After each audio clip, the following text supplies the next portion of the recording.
just thought I'd begin by, first of all, acknowledging the traditional custodians of the land on which we gather tonight, the Wurundjeri, Woiwurrung and Yalukkulun William Bunwurrung people of the Wurundjeri language group within the Kulin Nation. And I'd like to pay my respects to their land, their ancestors and their elders, past, present and emerging. Tonight's panel focuses on Utopia, and I feel that draws our attention to practices of storytelling and communal imagination. And I would like to further acknowledge the depth of wisdom and learning that has been so crucial to how this land has both been formed and been understood, and likewise how many of those practices have been violently suppressed by our governments, current and past. The sovereignty of Aboriginal and Torres Strait Islander communities has never been ceded. Thank you. So I would just like to begin by asking my panelists to introduce themselves and just maybe just speak a little bit about what Utopia means to you and how it relates to your individual practices. Yeah. So maybe we can start, we'll work along and then come back to you, Maddie, if that's okay. Yeah, cool. Yeah. Thank you, Leah. Hi, everyone. My name is Lisa Deathridge. I'm a researcher, an author and a digital artist. I do a lot of work at RMIT. I'm doing some work currently with CSIRO, and I work across the arts and the sciences. And I think tonight I might put on a science hat and say that I'm interested in Utopia as a location for collective hope and vision, and that it's a direction that people can sort of march towards, hopefully. And I work at the moment with an understanding of artificial intelligence, hoping, with the utopian hope and dream, that we can form some new ethics around artificial intelligence. So I'd like to talk about that as we go along. Thank you. Hi, my name's Andre Dow. I'm a researcher and writer. I guess thinking about Utopia, I kind of had two thoughts in relation to my own work. So the first thought is around my research. So I'm a PhD researcher in law. And in that mode, when I think of Utopia, I want to run screaming.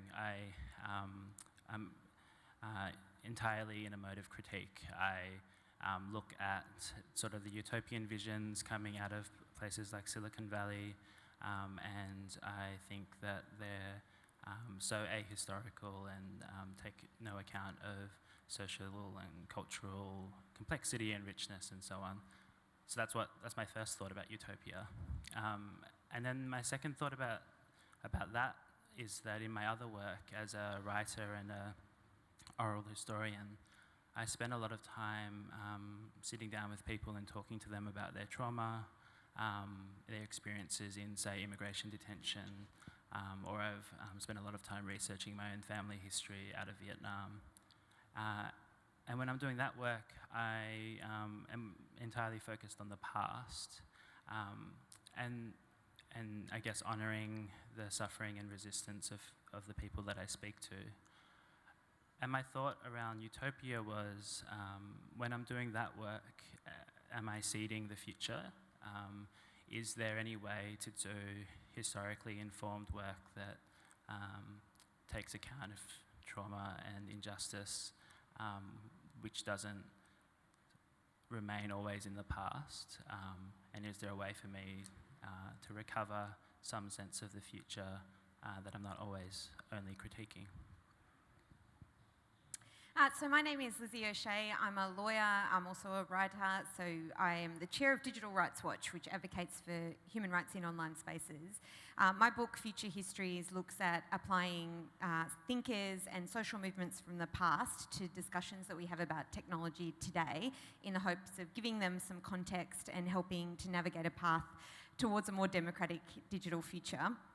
I have a book actually about I have a chapter, I should say, in the book about technological utopianism and why it's dangerous, kind of similar to what Andre was touching on there. And it starts with a kind of provocation. There's a lovely Oscar Wilde quote about utopia, and he says, "No map that doesn't include utopia isn't worth looking at," which I think is a good point. However, a map like that would show you a pathway for getting there. And that's my argument in this book, that too much of technological utopianism is absent of context, treats humans as largely units to be marshalled and coordinated rather than people with individual agency and autonomy. And we can look to struggles from the past that make democracy more concrete as a way of countering that. And so the chapter kind of looks at historical movements of technological utopianism and alongside them, alternatives that were existing at the time that I think we can draw on in the present. And maybe it sounds too far-fetched, but the focus of the chapter is actually the Paris Commune, so the takeover of Paris in the late 19th century, and democratic approaches to decision-making that came out of that, and how we might be able to apply those models to kind of the problems we confront today with large platforms making decisions about what we might see, with governments trying to surveil us at every opportunity, how we might be able to take back some of the decision-making power about how we build online spaces that are actually democratic and accountable, and give people a sense of autonomy without being, I guess, careless with the responsibility that comes with that.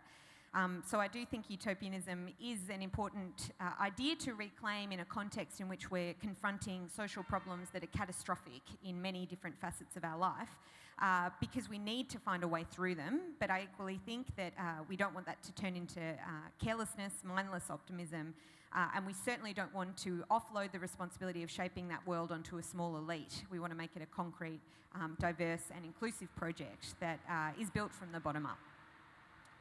And Maddie, would you like to, answer that? Thank you. Hi. I'd like to start by, saying you all sound really interesting. And thanks for zooming me in to the talk. Can everybody hear and see me okay? This is, so I'd like to, I'm in Sydney. I'd like to acknowledge the Darug people on whose lands I'm zooming in from in my disembodied AI current form. So I'm a Yugambeh First Nations researcher who I'm about to submit a PhD in indigenous futurism, where I spent about a year researching the meaning of utopia in relation to indigenous writing and Australian history as part of that, which ended up being a despairingly small footnote in the PhD project, as I'm sure lots of people who have done large-scale research projects can sort of attest to that process where you spend quite a few years researching something and then it turns out to just be contained into one paragraph. I'm exaggerating, but I also, I'm a researcher, I'm a freelance writer. I was the MPavilion writer in residence in 2018. And through that experience, I became pretty fond of MPavilion, but I also came to understand design and architecture as utopian processes and part of, utopian project and I don't want to say ideology, but as containing some utopian will.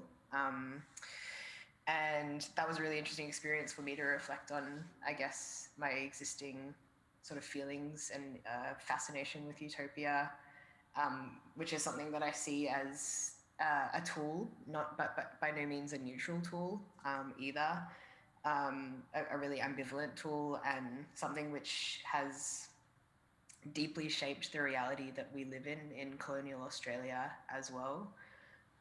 When we think about the idea of the nation state as a form of a utopia, and especially the settler colonial nation state as a form of utopia. Anyway, I'll leave it there, but that's, a brief introduction to how I relate to utopia. I'm also a mad sci-fi fan and futurism fan, so it's inextricable from those forms of storytelling for me as well. A form of storytelling as well as a form of political philosophy and world making. Yeah, awesome. Thank you so much. And thank you all for contributing your thoughts to that question. I should say my name is Leah Morgan. I am a trans poetess. I guess I come to Utopia from a space. As a trans person, I don't think we ever meet the ideal that we strive towards necessarily, and perhaps that's because no one does. And so we grapple with that in our lives pretty constantly. And I've been working on a lot of love poetry actually for quite a few years, and reckoning with the process of articulating desire, and I think that connects quite neatly with more political projects and finds kind of a link between our personal emotions and our societal struggles toward a better world. And I guess I've been kind of encountering little pockets of utopian thought for quite a while, and one word that comes to mind from a podcast that I quite love is this word utope, and they use it as this kind of single step towards a utopia. And I was kind of thinking about this as I prepared for this talk, and I thought, well, how do we use these ideas of utopia to propel forward a political movement? And I think you kind of all touched on that. So I'm kind of wondering, like what is it about a utopia that is so attractive for a political movement, and how does that help propel, I guess, that momentum forward? Is there anyone in particular who'd like to respond to that?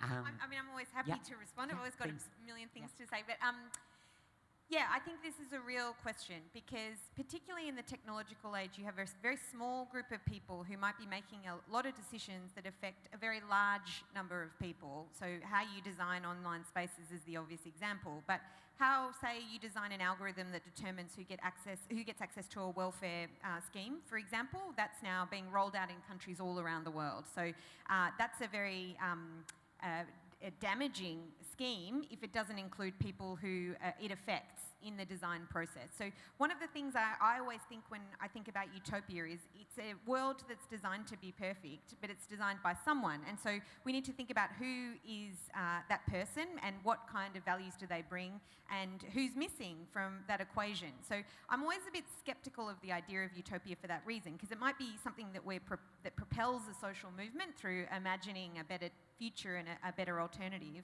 but it can be quite insidious and problematic if those kinds of visions haven't been built out of the struggle itself. And so that's one thing I suppose people in progressive movements and on the left have always contended with, that you shouldn't pre-design these systems and then seek to implement them, but in fact the process of struggle transforms the people involved in it and their idea of what a just world might look like. And that experience of trying to change the world, whether it's in a movement in relation to digital rights or a movement of Indigenous people seeking self-determination, that will be the formative educational experience that should shape our utopia. So there's always a tension in my mind between creating something that people can aspire to, but also leaving it open-ended such that it can be genuinely a process of human collaboration and struggle rather than a pre-designed, imposed, planned idea of what's perfect.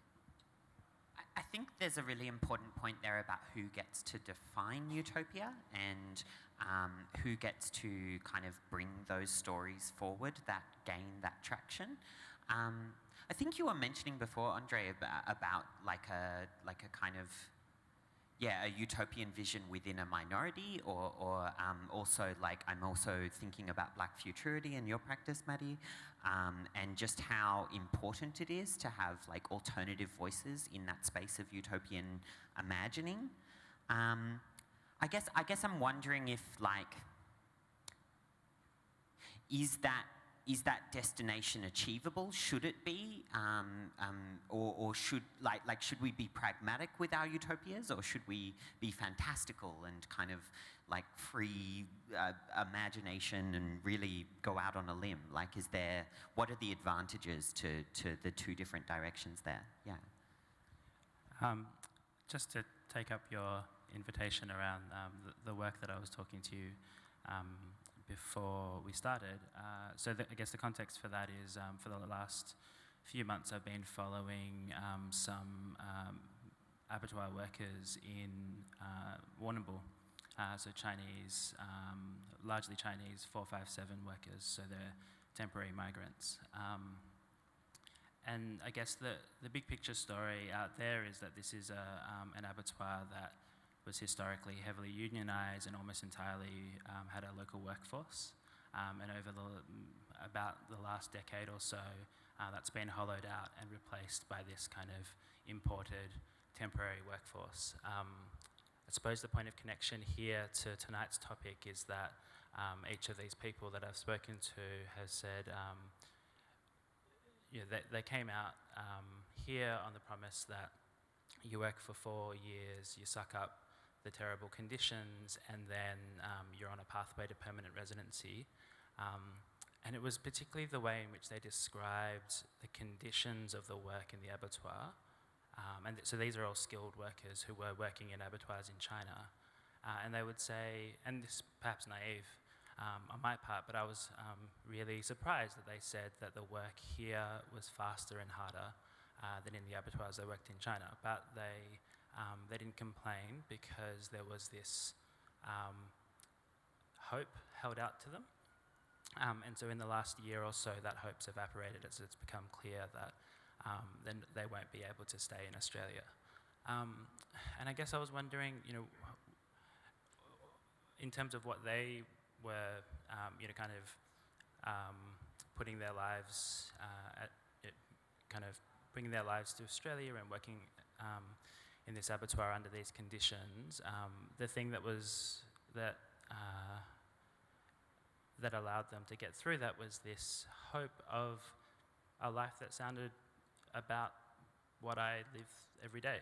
So it wasn't a utopia in maybe the sense that we've been talking about in this technological utopia and so on, but it was a vision that's powerful enough for them to live a life that was less than dignified for over many years. And I think that, I don't know what to take from that except that these visions are extremely powerful, and so the people that can hold them out and can create them have a great deal of responsibility. I'm just wondering if, Maddie, you have anything to pick up on from there. Yeah. It's okay if you don't. Yeah. No, I do.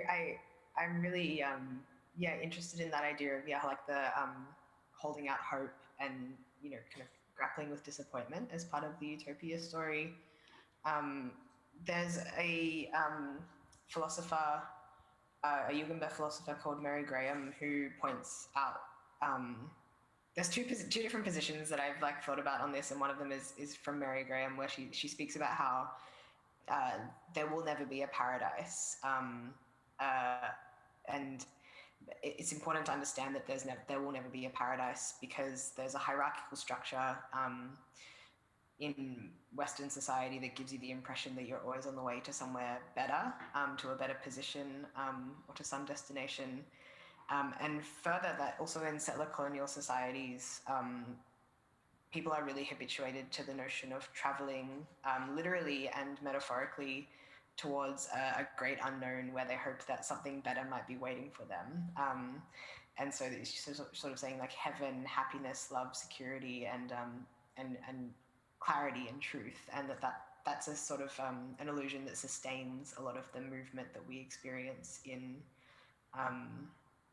the capitalist society that we live in. And I don't think that she's being negative by saying that. I think that she's sort of really oriented towards understanding what it means to embrace existence in the moment, and life in the moment as it sort of stands, and what it means not to be constantly looking elsewhere or hoping to travel elsewhere to build a better life. That kind of myth that settler colonial societies are really focused on. There's also this idea from the Hawaiian scholar Pokalei Nui, who talks about dreaming as a really necessary part of social movements towards decolonization, and thinking about how the ability to let your imagination run to the fullest extent is an act of resistance, and is a really crucial step in wars of resistance against colonizing powers, and where if you don't allow yourself to sit, and what I like about that is that it opens up space for the writers and the artists to be considered as really vital parts of our movements as well, in that we know that designers and artists and architects have played such a crucial role in the colonization of places, and have been really crucial to colonizing Australia, and have participated in a way that's often not made visible. And I think that this kind of says, well, we need to recruit all of our powers of imagination into the task of resistance. And that, in my mind, is really not quite conventionally utopian, but maybe falls within that spectrum a little bit. Yeah, I guess I think I mentioned it before while we were having a small chat, unfortunately without you, Maddie, but just this idea that utopia is like a ethical horizon, like it's kind of out there, but you never actually arrive at it, so to speak. And how elusive that can be, that you think that you're going towards this place and then you arrive there and it's somewhere quite different to what you might have thought it would have been. And I guess with that in mind, I'm thinking about kind of the reckoning we're having with AI right now, and how, just how much sci-fi kind of built up this readiness for a certain society that just hasn't, like we don't have flying cars, and that's kind of gone out the window a bit. And I'm curious, Lisa, how you feel about AI and the kind of the pitfalls of utopianism as they might be experienced. Or maybe you can correct me on that. Yeah. That's a really interesting idea. We don't have the flying car yet, but we do have the driverless car, which is apparently going to bring about a much safer transport experience. Look, part of me really feels that we humans, not you guys of course, but many humans, are fully delusional, and that this is something that we haven't really admitted to ourselves yet as a species. Because, for example, we've done some silly stuff. We've soiled our own nest. We've destroyed our own environment. At which point are we going to wake up, sleepers awake, from the dream, the aspirational dream? Maybe it's a Christian soldier kind of dream of marching forward to the special horizon, or maybe we're marching forward to heaven, or to paradise. We will wake up from that. I think this is the moment we're in, actually. I think we're in a moment of small breakdown. This is what COVID represented, a breakdown before the breakthrough. So there's a lot of discomfort, there's a lot of pain. We're acknowledging things like trauma. We're acknowledging the difficulty, the historical trauma around race, religion, gender. This is all healthy, uncomfortable, healthy, and good. So where does utopia as a political tool or an artistic ideal stand now in the midst of that? Now that we have acknowledged that we're diverse, that there's not just, sorry for the single white males in the audience, you guys are taking such a bashing lately, but we had to acknowledge that the world is not to be run by white males. That had to happen. There's been a correction. People of different race have come forward, women have come forward, children are achieving a different status at the moment. People with physical and neuro challenges, people formerly known as disabled, are coming forward. And this is being acknowledged in the land of artificial intelligence design, where artificial intelligence is really a mirror for the humans. So at the moment, I'm designing chatbots with various people. And we understand when we're designing a bot, that's going to talk to somebody on a healthcare platform or a customer service platform, that essentially there's a choice. Do we make the machine in our own image? Do we pretend that they're human somehow? Do we use all of the trickery of arts and entertainment to make people believe that the machines are somehow human, somehow friendly, somehow lovable? Or should we be putting a boundary, a clear ethical boundary around the machines and saying, look, people, these are machines, and help people understand how they work and bring in some transparency and some literacy so that people can actually work with the technology rather than being subject to a kind of mass hypnosis, which is what happened in the late 20th century with mass media such as those formerly known as film, television, magazines, that thrived on delusions around celebrity, mistaken identity, hypnotism, mass hypnosis. That has to stop. That's the moment we're in. People are waking up. So we've got to rebrand Utopia, perhaps. How do we do that? I guess I wonder though, I feel as if when you said we are coming to a new understanding, I think it's important to clarify who we are in that context, because people of diverse backgrounds certainly aren't coming to an understanding that they are of diverse backgrounds. That's not something that they need to understand. That's something that we as white people personally need to recognise that we are not the only one. And I think that's one of the kind of pitfalls of Utopia, is that it creates a comprehensive, universal solution to something that never can be, and I think that's quite colonial in some ways too. And it's a concept that we've been kind of rejigging again and again. And I guess I'm wondering on that term, kind of like how do we change the concept of utopia to better facilitate kind of a better ethical horizon, and how do we grapple with that term currently and get something more constructive from it? Yeah. Well, I might just jump in, because I feel like each of these concepts are worthy of their own PhD, which I don't have a PhD, so maybe I'm ill qualified to judge, but they're such big topics, right? And I think it is hard to kind of have some detail, but also look at it from the correct perspective, because they're like essential questions of life in some ways. But when you were talking, what I was thinking about is perhaps how you judge someone is what their vision of utopia is. It's a kind of shortcut to understanding what someone's political perspective is, what their vision of the world is, and who's included and who isn't. And why I say that is, Maddie's vision of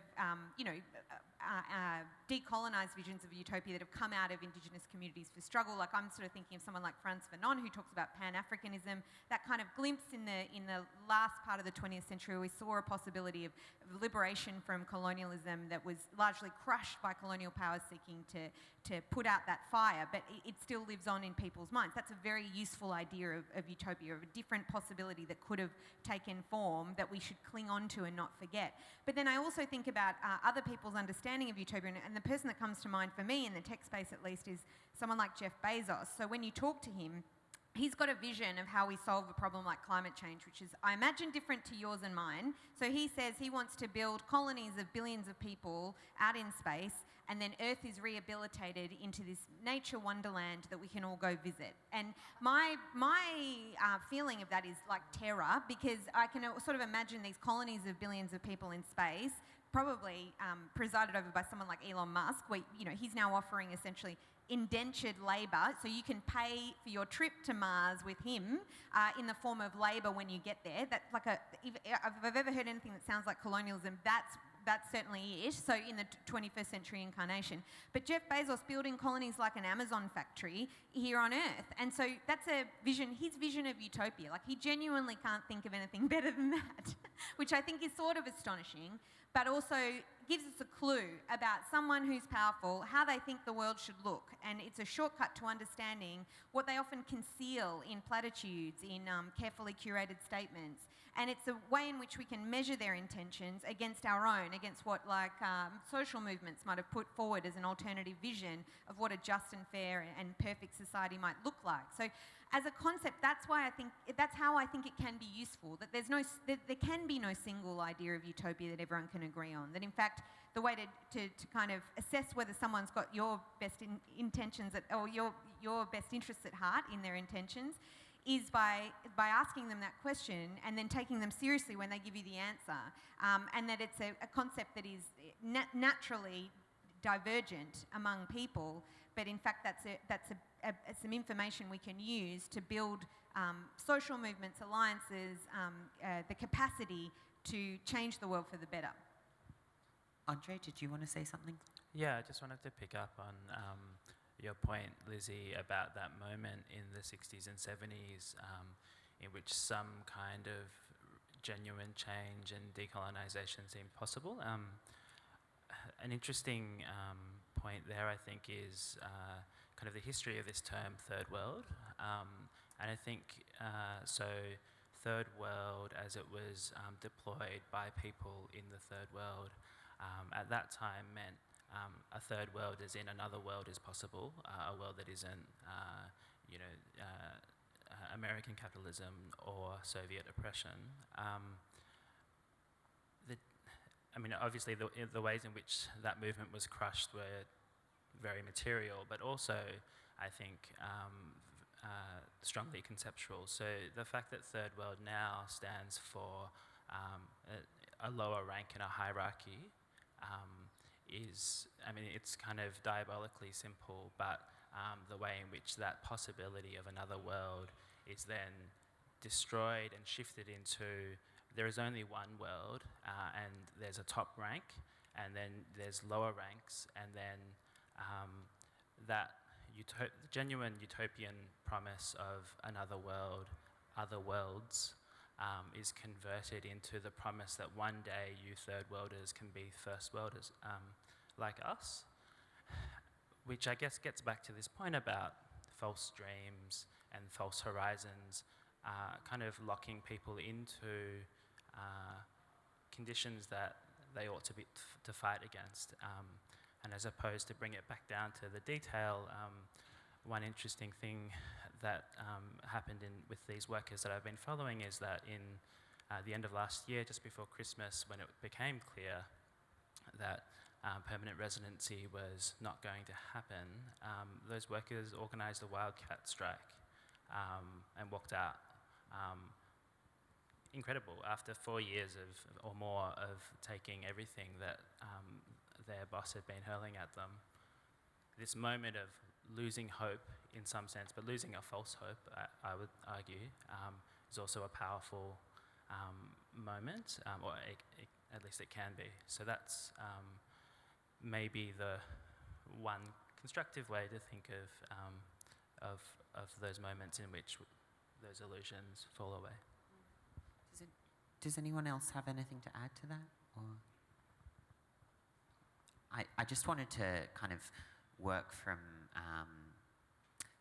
your talk about the third world, and because when I was 18, I was part of Occupy Melbourne here actually, and I find it interesting with those movements that they're so dynamic and they're so vibrant, and there's so much imagining and so much conversation about what the world could be. And at this stage in my life, which is nearly 10 years later, and I've got a bit more cynicism to me and political grit, I see that all of that energy compressed into we are the 99%, you are the 1%.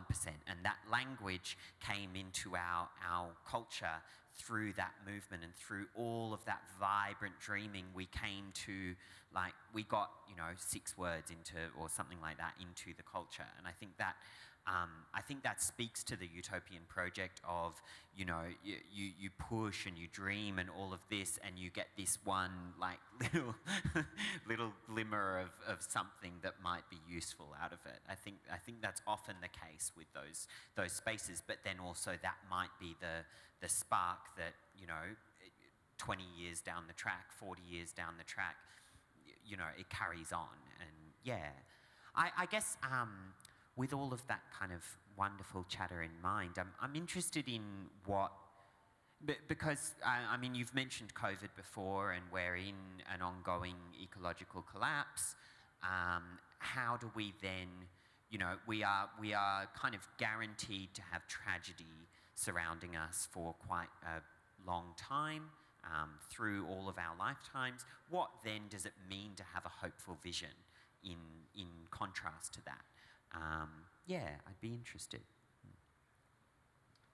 We could perhaps look to indigenous wisdom and ancient wisdom, two concepts which suggest that we already exist in perfection.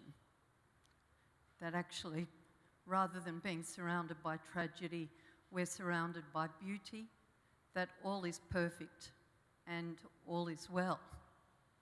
So that's a philosophical shift that a human can make. Apparently, if you read the work of Nelson Mandela or George Orwell or many of the great thinkers, and the Indian philosophers, of course, who would talk about the wheel of karma, or Lao Tzu and the Tao, which is an understanding that we're actually in perfection, and that it is this delusional aspect of our humanity that is making us always grasp forward towards something that we imagine is better or bigger. And that perhaps our role right now is a universal one, and that the we you were asking about, Leah, good question, is that we're custodians of the planet, and we need to get busy with common purpose on that. And sometimes I feel that with all the labelling that's going on, all the special labels that we're giving people, special groups, special diverse people, could we perhaps focus on inclusion so that my pronoun becomes we, us?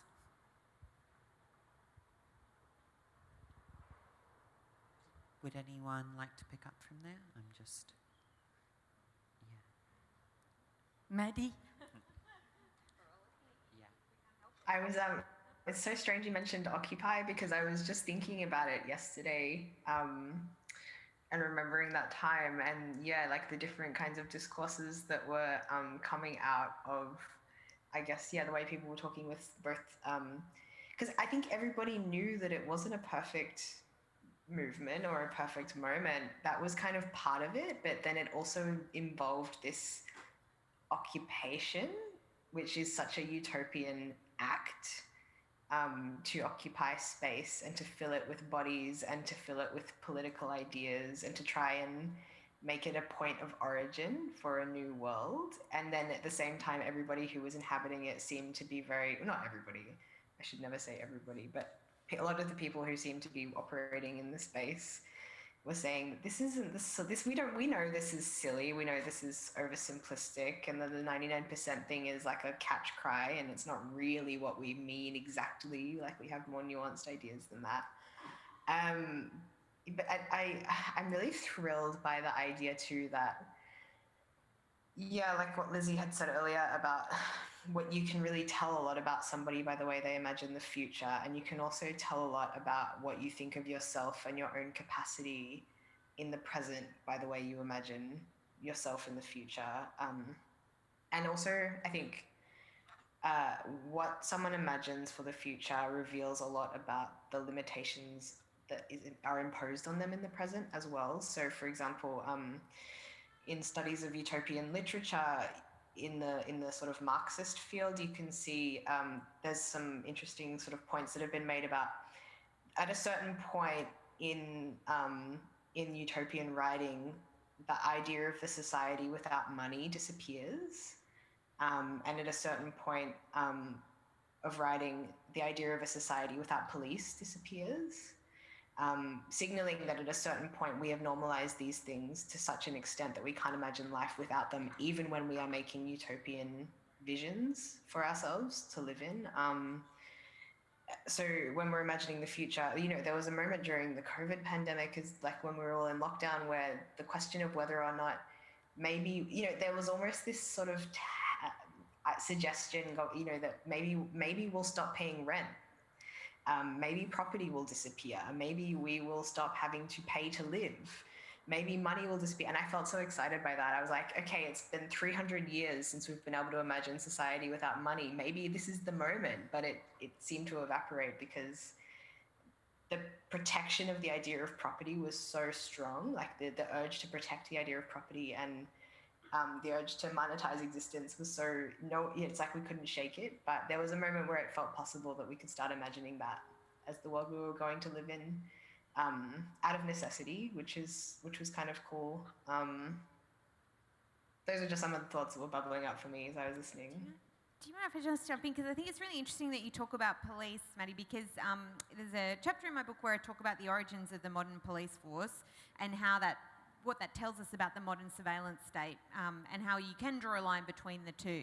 And I think it is a really interesting concept because the first modern police force is not actually that far back in our history, and there's some contention around when it occurred, but it's London, everyone would agree, and really it's to police dock workers who've been shifted off their land, an agrarian economy, towards an industrialising one, and are getting used to this experience of being in wage labour, and that you can't just take some of what you're unloading from the boat for yourself as payment of your wages, that in fact police are going to watch you and you're going to instill that idea of being surveilled as a way of inculcating a culture of compliance, and then you'll negotiate about what your wages are for your time. And this is a relatively new concept and people are struggling against it. And I think that's one of the beauties. You were talking about this moment of tragedy. One of the beauties of our moment, I'm not thrilled I'm alive in this period of kind of unrelenting horror on one read, but I also see it as an enormous opportunity because the rules are being set for what's going to happen next. This is a liminal moment where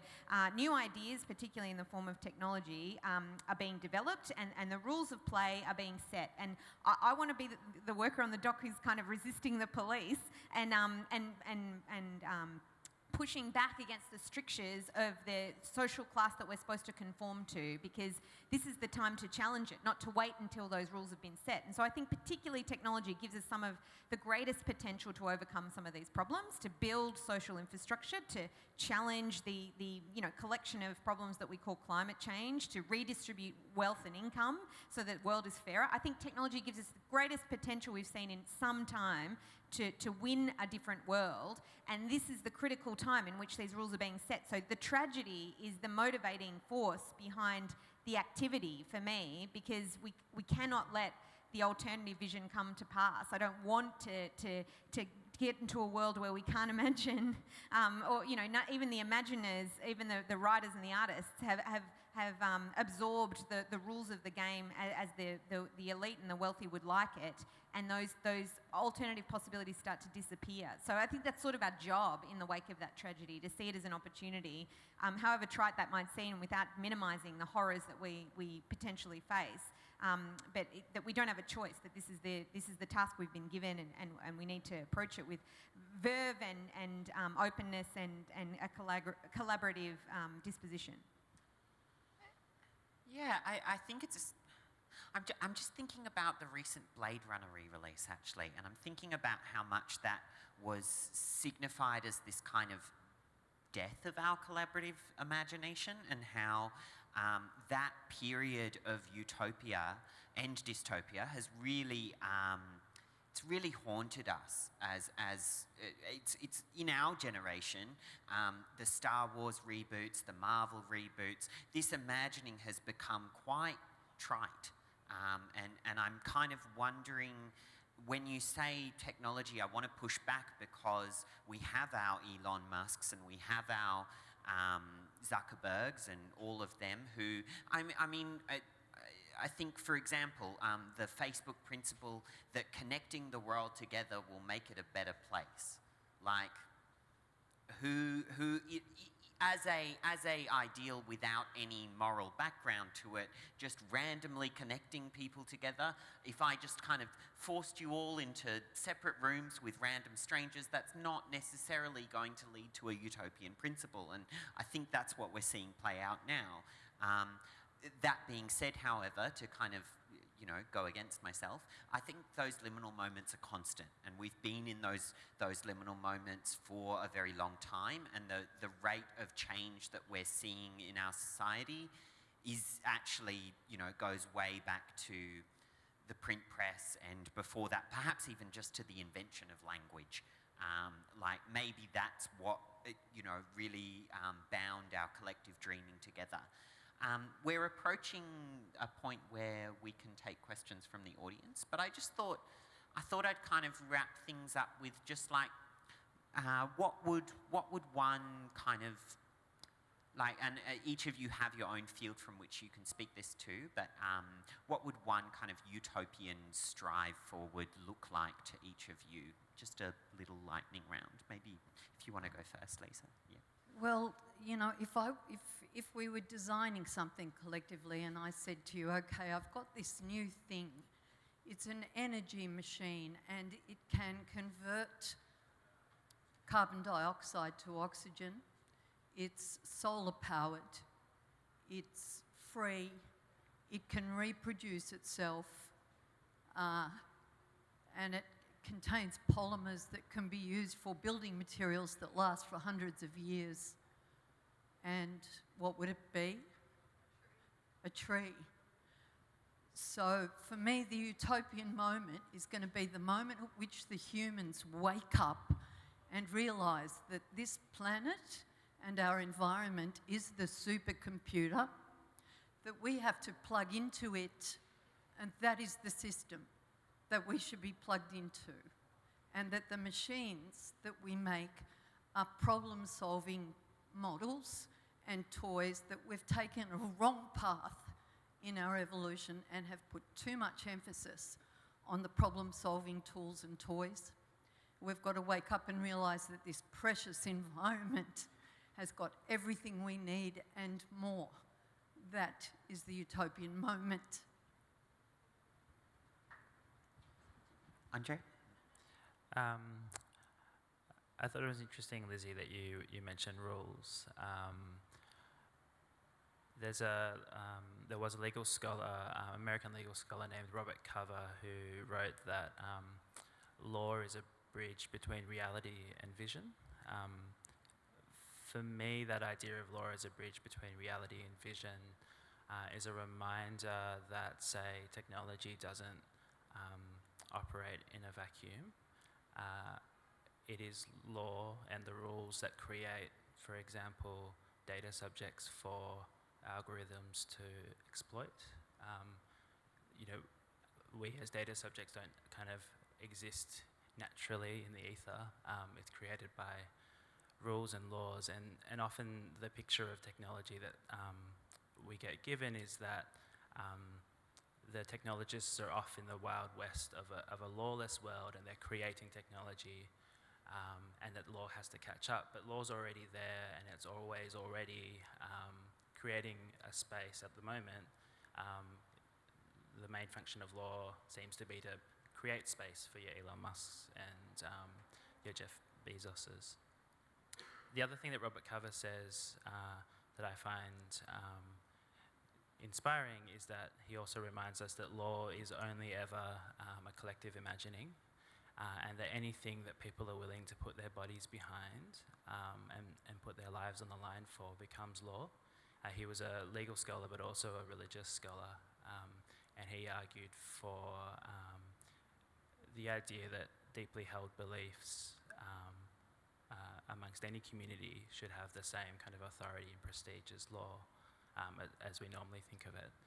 So if law is a bridge between reality and vision, and these sort of technologies only exist because we have laws that create the space for them and create the things that they can exploit, then the moment of hope, I suppose, is that those laws are also only imaginings that people put their bodies behind, so they're eminently changeable.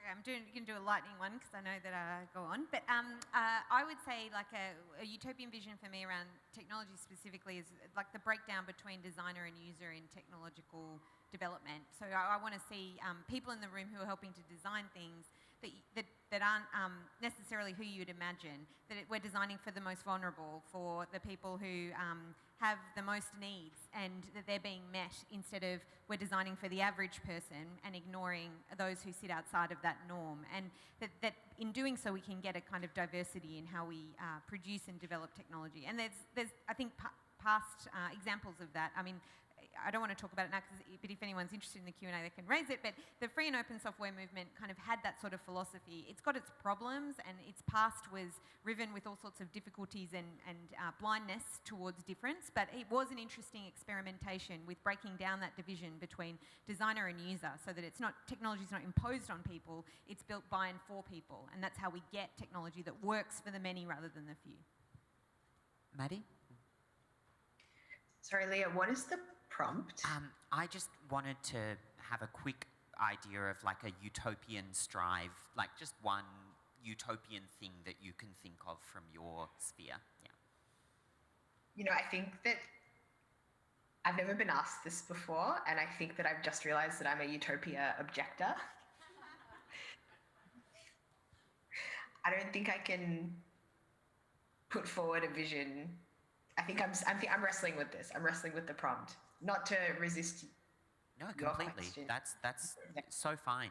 I think I just want to reflect quickly that what I heard was this struggle between the world as we currently understand it versus our fantasy in Lisa's response. And then when you were talking, Andre, there's a similar, like between common laws and between the laws that we then impose in writing, or even maybe common sense versus law, so to speak. And then you've got a similar dilemma there between user and designer. And I guess I would kind of say my own utopian striving would be love. And I know that sounds really tacky, but just that ability to come between difference and to reconcile it and to try and have the two opposing forces of, I guess, fantasy and reality kind of meet and deal with each other. And I can very much understand why you'd object to, I mean, it's been a horribly violent force, Utopia. I can very much understand why you would object to that in that principle. Yeah. Sorry, did you want to say something, Maddie, just to close that off? Or? No, I'm interested in what you have to say about Utopia and love, but maybe it's question time. I think it is. I think it's question time. So we'll see if anyone has a question, and we'll go from. Oh, we only have time for one question, unfortunately. So, yes, I'm gonna. Yeah, would you like to answer a question? Ask a question? Hey. I have a question with Lisa on talking about the chat box, whether it should be make it like a real person or have a boundary. I actually have an idea that, like, for example, people who grieve or lost their loved one, would that be a good idea, have a chat box like that as they go through the transition period, losing their person, that you can still feel the person, but until at the point you do have to pick a boundary, say, look, that person already passed away, you have to. But I'm not sure, like, from a psychological point of view, does it help a person in terms of grieving, that they don't just, that is a point, your loved one just gone, but a kind of transition period can help out that. You can talk to the person, but at the point you have to realize the reality. Yes, that's a great question about the existence of chatbots that can represent a beloved deceased. And I've come across several versions of this. Microsoft are working on a big one right now. And I've also seen private chatbots of deceased. There's a long tradition with this. There are memento mori in Europe, where people in Europe would have devices in a funeral home or a chapel that would allow them to speak with their lost loved one. In some cultures in Indonesia, I believe they just keep the corpse hanging around in the living room in a semi-embalmed state in some island cultures, so that there is already a long pre-existing tradition of people wanting to project themselves into this other world.